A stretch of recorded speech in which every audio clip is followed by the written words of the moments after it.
बिस्मिल्लाहिर्रहमानिर्रहीम। अस्सलाम वालेकुम स्टूडेंट्स। कल मैंने लेक्चर बनाया था केमिस्ट्री चैप्टर 2 और इसके शॉर्ट क्वेश्चन हमने करने थे, तो क्वेश्चन नंबर 4 तक हमने कंप्लीट किया था। आज हम इसका नेक्स्ट क्वेश्चन करेंगे कि एन एलिमेंट, अगर हमारे पास एक एलिमेंट है और उसका जो एटॉमिक नंबर अगर 17 हो, तो how many electron are present in K, L and M shell of an atom. यानी कि अगर हमारे पास एक एटम है और एलिमेंट है हो गया, ठीक है, उसके अंदर उसका जो एटॉमिक नंबर है 17 है। एटॉमिक नंबर क्या होता है उसका, तो वो हमने बताया कि नंबर ऑफ जो प्रोटॉन्स होते हैं किसी भी एटम के अंदर, उसको हम क्या कहते हैं, उसका एटॉमिक नंबर कहते हैं। तो अगर वो उसका एटॉमिक नंबर 17 है तो इट्स मीन उसके अंदर 17 इलेक्ट्रॉन है। तो आप हमें ये बताएं कि इसके के, एल और एम शेल के अंदर कितने इलेक्ट्रॉन होंगे। तो इस चीज़ को समझने के लिए मैं आपको इसको एक बार, इस क्वेश्चन को हम यहाँ पे सॉल्व भी कर सकते हैं, ठीक है। लेट्स सपोज अगर हमारे पास एक एलिमेंट है और उसके अंदर टोटल जो इलेक्ट्रॉन है वो कितने हैं, 17 है, ठीक हो गया। यानी कि एटॉमिक जो नंबर होता है वो किसके इक्वल होता है, प्रोटॉन्स के, ठीक है। और प्रोटॉन्स किसके इक्वल होते हैं, इलेक्ट्रॉन्स के, ठीक हो गया। तो इसकी हम इलेक्ट्रॉनिक कन्फिग्रेशन कैसे लिखेंगे, इसकी इलेक्ट्रॉनिक कन्फिग्रेशन लिखने के लिए सबसे पहले हम के शेल, ठीक है, उसके बाद एल शेल और उसके बाद हम उसका एम शेल ड्रा करेंगे। तो के शेल के अंदर एक ही सब शेल होता है जिसको हम क्या कहते हैं, एस कहते हैं, और एस के अंदर सिर्फ 2 इलेक्ट्रॉन आते हैं। और एल शेल के अंदर एक एस सब शेल होता है और एक पी सब शेल होता है। तो इसको हम कैसे लिखेंगे, 2s की पावर 2 एंड 2p की पावर, पी के अंदर कितने इलेक्ट्रॉन आते हैं, 6। अब 10 इलेक्ट्रॉन हमारे पास यहाँ पे आ गए, तो बाकी हमारे पास 17 इलेक्ट्रॉन बच गए। इन 17 इलेक्ट्रॉन्स को हम एम में कैसे लिखेंगे, 3s2, ठीक है, 3 इलेक्ट्रॉन, एस के अंदर 2 इलेक्ट्रॉन आ गए, 3p 5, ठीक हो गया। तो इट्स मीन हमारे पास कितने 17 इलेक्ट्रॉन है, 6 और 2 कितना हुआ 8, और 8 और 2 कितना हो गया 10, 10 और 2 कितना हुआ, ठीक है, 12 और 12 और 5 17। तो इट्स मीन के शेल के अंदर, ये जो हमारे पास के शेल है, तो इट्स मीन इसके अंदर कितने इलेक्ट्रॉन है 2, और एल शेल के अंदर कितने इलेक्ट्रॉन आएंगे 8, ठीक हो गया। और एम शेल के अंदर टोटल इलेक्ट्रॉन कितने आएंगे 7 आएंगे, ठीक है। इस तरह इसने इसके इलेक्ट्रॉन की कैलकुलेशन की है, ठीक हो गया। अब सेकंड हमारे पास जो क्वेश्चन है, हमारे पास एल्यूमिनियम है, aluminium Al3+, how many electron are present in outer most shell और इट्स शेल। इसके जो आउटर मोस्ट शेल है इसके अंदर कितने इलेक्ट्रॉन मौजूद हैं। अगर हमारे पास जो एल्यूमिनियम है, ठीक है, इसका जो अगर 3+ एल्यूमिनियम के जो वो है Al3+ है, तो इसके अंदर इसके जो आउटर मोस्ट शेल के अंदर कितने इलेक्ट्रॉन आएंगे।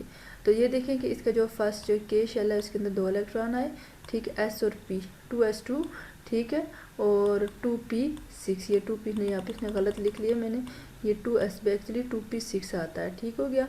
और 6 और 2p6 है ये हमारे पास, यानी इसका ये l है, ये k है, और ये 2, और ये जो 2p है ये बेसिकली क्या है, ये 3 नहीं है, ये 2 है, ठीक है। ये बात आपने याद रखनी, ये 3 नहीं है, ये 2 है। तो 1s2 2s2 2p6 आया, ठीक है, और 10 इलेक्ट्रॉन यहाँ पे आ गए, बाकी कितने बचे, 3 बचे, 3s2 एंड 3p1। तो इसके वैलेंस शेल के अंदर कितने इलेक्ट्रॉन है, 3 है। बेसिकली जो एल्यूमिनियम का एटॉमिक नंबर कितना है, 13 है, और मास नंबर 26 है। तो एटॉमिक नंबर किसके इक्वल होता है, इक्वल टू इलेक्ट्रॉन्स की, ठीक है। अगर हमारे पास मैग्नीशियम है, इसकी इलेक्ट्रॉनिक कन्फिग्रेशन हमने लिखनी है 282 इलेक्ट्रॉनिक कन्फिग्रेशन है, यानी कि how many electron are present in outer most shell. इसके आउटर मोस्ट शेल के अंदर कितने इलेक्ट्रॉन मौजूद हैं, ठीक हो गया। इसका जो आउटर मोस्ट इलेक्ट्रॉन शेल के अंदर कितने इलेक्ट्रॉन है, 2 इलेक्ट्रॉन है, ठीक हो गया। और इन विच सबटॉन्स of outer most shell electron are present, और जो आउटर मोस्ट शेल इलेक्ट्रॉन है इसका कौन सा है, 3s2 है। यानी कि इसके जो आउटर मोस्ट शेल जो है उसके अंदर, यानी कि बेसिकली वो क्या कहना चाह रहा है, ठीक है। मैं एक मिनट, आपको शायद मेरे ख्याल से इसकी बात ही नहीं समझ आ रही, मैं बताती हूँ। उन्होंने कहा कि हमारे पास जो है ना एक मिनट मैं इसको नोट कर लेती हूँ, ठीक हो गया। ये हमारे पास लेट्स वो कह रहा है कि उसके जो 2 8 एंड 2 कह रहा है, ये उसके क्या है, यानी कि ये इसका के शेल है, ठीक है, ये एल है और ये एम है। तो कह रहा है कि ये बताओ कि इसके आउटर मोस्ट शेल में कितने इलेक्ट्रॉन है। ये इसका सबसे बाहर वाला शेल है, इसके अंदर टोटल इलेक्ट्रॉन कितने हैं, 2 हैं। दूसरी चीज़ ये पूछ रहा है कि आउटर मोस्ट शेल जो है इसका क्या है, यानी कि आउटर मोस्ट शेल 3 आ रहा है, तो 3s की पावर 2, यानी कि इसका जो आउटर मोस्ट शेल का जो s सब शेल है इसके अंदर 2 इलेक्ट्रॉन आ रहे हैं। ठीक हो गया। आगे वो जो चीज़ पूछना चाह रहा है वो ये है कि why magnesium tend to lose electron to achieve stability. जो मैग्नीशियम है वो क्या कर रहा था, अपने इलेक्ट्रॉन को क्यों लूज़ करता है। इलेक्ट्रॉन को वो इसलिए लूज़ करता है क्योंकि उसके आउटर मोस्ट जो शेल है, यानी कि उसका जो सबसे बाहर वाला जो शेल है वो m है, उसके अंदर 2 इलेक्ट्रॉन है, 2s की पावर 2। अब देखो कि इसके जो बाहर वाले शेल है इसके अंदर 2 इलेक्ट्रॉन है, यानी कि इलेक्ट्रॉन इसके क्या हैं, 4 से इलेक्ट्रॉन इसके क्या है, कम है, नंबर ऑफ 4 से कम है। इसलिए ये क्या करेगा, अपने इन दोनों इलेक्ट्रॉन को किसी और को डोनेट कर देगा और उसके बाद उसकी वजह से क्या होगा, उसके अंदर स्टेबिलिटी आ जाएगी। ठीक हो गया। अगर नेक्स्ट हमारे पास क्वेश्चन है कि what will be nature of charge on an atom when it loss and gain an electron. कोई भी जब एटम होगा वो इलेक्ट्रॉन गेन या लॉस करेगा तो उसकी नेचर क्या होगी। When an atom loses an electron it has positive charge, उसके ऊपर क्या आएगा, पॉजिटिव चार्ज आ जाएगा। और when an atom gain an electron तो it has a negative charge. कैसे आएगा वो नेगेटिव और पॉजिटिव चार्ज, कि ये हमारे पास देखें, लेट्स सपोज अगर हमारे पास एक एटम है, ठीक है, इसके वैलेंस शेल इसके अंदर कितने इलेक्ट्रॉन है, 4 इलेक्ट्रॉन है, और वो क्या है, स्टेबल है, अनस्टेबल फॉर्म में। जब हम इसके अंदर इलेक्ट्रॉन ऐड करेंगे, एक इलेक्ट्रॉन ऐड करेंगे तो उसके ऊपर क्या हो जाएगा, नेगेटिव चार्ज आ जाएगा, तो उसको हम क्या कहेंगे, एनॉन कहेंगे। ठीक हो गया। अगर वो एटम क्या करेगा, अगर ये जो एटम है यानी कि ए हमारे पास समझो ए है, ठीक है, ये जो ए है ये क्या करता है, इलेक्ट्रॉन को लॉस करता है, यानी किसी और को इलेक्ट्रॉन क्या करेगा, एक इलेक्ट्रॉन देगा, जिसकी वजह से इसके ऊपर पॉजिटिव चार्ज क्या हो जाएगा, बढ़ जाएगा।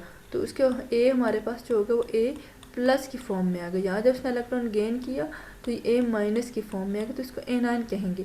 जब इसके ऊपर पॉजिटिव चार्ज आएगा तो इसको हम कैटाइन कहेंगे। क्या कहेंगे, कैटाइन। और कैटाइन कहेंगे, और बेसिकली वो एटम जिसके ऊपर पॉजिटिव या फिर नेगेटिव चार्ज हो तो उसको हम क्या कहते हैं, आयन कहते हैं। ठीक हो गया। अगले वाला जो हमारे पास क्वेश्चन है वो है जी कि फॉरवर्ड पटो यूरेनियम U235 जो हम किस लिए यूज़ करते हैं, जो U35 है वो हम किस लिए यूज़ करते हैं, इलेक्ट्रिक पावर जनरेशन के लिए यूज़ करते हैं। उसके बाद वो कह रहा है कि एक पेशेंट है हमारे पास, उसको ग्वाइटर की बीमारी है, गिल्लड़ की बीमारी है, तो how it will be detected, और इसको हम कैसे डिटेक्ट करेंगे, आयोडीन 131 के थ्रू। उसके बाद वो क्वेश्चन पूछा give 3 properties of positive raise. Positive raise की अपने 3 प्रॉपर्टीज़ बतानी है। ठीक हो गया। तो these rays are made up of positive charge. जो पॉजिटिव रेज होती हैं उनके ऊपर क्या होता है, पॉजिटिव चार्ज होता है। दूसरी चीज़ यह है कि the mass charge of this particle depend upon nature of gas. और दूसरी चीज़ यह है कि इनका जो मास और चार्ज रेशो होती है इन पार्टिकल्स की, वो किसके ऊपर डिपेंड कर रही होती है, नेचर ऑफ गैस के ऊपर डिपेंड कर रही होती है। तीसरी चीज़ कि these raise produce different type of positive raise. और ये जो रेज होती हैं ये 3 तरह की different type of positive raise जो होती हैं,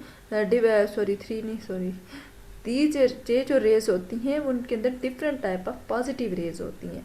ठीक है। आगे क्वेश्चन नंबर है 12, what are the defect of Rutherford atomic model. Rutherford atomic जो मॉडल था उसके अंदर क्या डिफेक्ट्स थे। अकॉर्डिंग टू क्लासिक थ्योरी के मुताबिक क्या कहता है, जो क्लासिक थ्योरी है उसके मुताबिक हमारे पास जो इलेक्ट्रॉन हैं, जो इलेक्ट्रॉन रेडिएशंस होती हैं किसी भी इलेक्ट्रॉन की या चार्जेड पार्टिकल की, should release and emit continuously. वो क्या करना चाहिए, कंटिन्यूसली क्या होनी चाहिए, रिलीज होनी चाहिए। और they should ultimately fall into the nucleus. और जिसकी वजह से वही जो पार्टिकल्स हैं यानी कि इलेक्ट्रॉन हैं वो क्या हो जाए, न्यूक्लियस के अंदर फॉल हो जाने चाहिए। बट क्या होता है, if electron emit energy continuously, अगर इलेक्ट्रॉन एमिट कर रहे हैं एनर्जी कंटिन्यूसली तो they should form a continuous spectrum. अगर वो जब उन्होंने इसका स्पेक्ट्रम लिया तो उन्होंने ये देखा, यानी कि उसका एक्सरे लिया या एक ग्राफ था, मतलब उसका उन्होंने डिटेक्ट किया, तो उन्होंने देखा कि जितने भी जो वहाँ पे स्पेक्ट्रम जो बन रहा था वो लाइन स्पेक्ट्रम बन रहा था। तो इसका मतलब ये था कि जो इलेक्ट्रॉन्स की एनर्जी जो एमिट हो रही है वो कंटिन्यूस नहीं है, वो क्या है, ग्रेजुअली निकल रही है। तो इसका मतलब जो इलेक्ट्रॉन्स हैं वो कंटिन्यूसली एनर्जी रिलीज़ नहीं कर रहे। तो इस वजह से ये इसके मॉडल के अंदर एक बहुत बड़ा डिफेक्ट था, और जिसको बाद में बोहर ने क्या किया था, ठीक किया था। ठीक है, और बोहर ने क्या कहा था, बोहर ने कहा था कि कोई भी एटम जो होता है वो कंटिन्यूसली एनर्जी ना एमिट करता है और ना ही एब्जॉर्ब करता है। वो एनर्जी तब एमिट या एब्जॉर्ब करेगा जब वो उसके न्यूक्लियस के अराउंड जो इलेक्ट्रॉन्स होते हैं वो एक स्पेसिफिक रास्ते में या एक स्पेसिफिक जो है ना एनर्जी लेवल होता है, जिसके अंदर वो क्या कर रहे होते हैं, रिवॉल्व कर रहे होते हैं। अगर उस एनर्जी लेवल से वो हाई एनर्जी लेवल से लो एनर्जी लेवल में इलेक्ट्रॉन जंप करता है, या लोअर एनर्जी लेवल से हाई एनर्जी लेवल वाले ऑर्बिटल के ऊपर जंप करेगा, तब एनर्जी रिलीज होगी।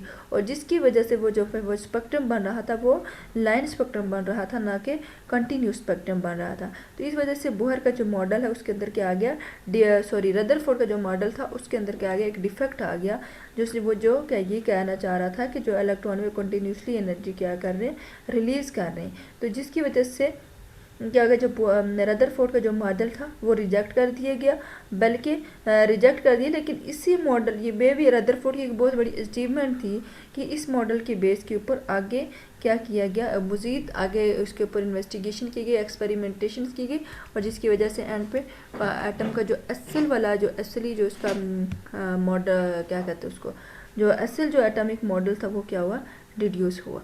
अच्छा, नेक्स्ट आगे जो क्वेश्चन है कि as long as electron remain in an orbit it does not emit और absorb energy, what does it mean और एब्जॉर्ब एनर्जी, कि द एनर्जी एमिट और absorb in electron jump from one orbit to another orbit. अच्छा, ये किसने दिया, ये वाला मॉडल दिया था, बोहर ने दिया था। और बोहर के एटॉमिक मॉडल के मुताबिक ये वहाँ पे इसने क्वेश्चन पूछा है कि अगर हमारे पास ये इलेक्ट्रॉन एक न्यूक्लियस है, ठीक है, ये क्या कहते हैं उसको, इलेक्ट्रॉन एलिमेंट है, ठीक है, और इसके ये लेट्स सपोज हमारे पास 2-3 ऑर्बिट्स हैं और इसके अंदर जो है ये इलेक्ट्रॉन मौजूद हैं। जब तक इलेक्ट्रॉन इस ऑर्बिट्स के अंदर रहेगा ये क्या करेगा, एनर्जी ना एमिट करता ना एब्जॉर्ब करता है। तो वो किस केस में करेगा, अगर ये हमारे पास ये लोअर एनर्जी वाला ऑर्बिट है तो यहाँ से इलेक्ट्रॉन मूव करेगा इस ऑर्बिट के अंदर, तो इसकी वजह से क्या होगा, ये हाई एनर्जी है, सॉरी ये लोअर एनर्जी, ये हाई एनर्जी, लोअर एनर्जी से हाई में जाएगा तो क्या होगा, एनर्जी क्या होगी, एब्जॉर्ब होगी। ठीक हो गया। अगर यहाँ से इलेक्ट्रॉन क्या करेगा, मूव करेगा इस वाले ऑर्बिटर के अंदर, यानी कि बाहर वाले ऑर्बिट से अंदर वाले ऑर्बिट के अंदर जब ये जंप करेगा, यानी कि बाहर वाला ऑर्बिट की एनर्जी क्या है, ज़्यादा है, ठीक है, और ये जो हमारे पास अंदर वाला ऑर्बिट है इसकी एनर्जी क्या है, कम है। तो जब ये हाई एनर्जी से लोअर एनर्जी में जाएगा तो एनर्जी क्या होगी, रिलीज़ होगी। और जब ये लोअर एनर्जी से हाई एनर्जी में जंप करेगा तो एनर्जी क्या होगी, एब्जॉर्ब होगी। दैट्स ऑल, आज का हमारा लेक्चर इतना ही। इंशाल्लाह फिर नेक्स्ट लेक्चर में मिलेंगे। अल्लाह हाफ़िज़।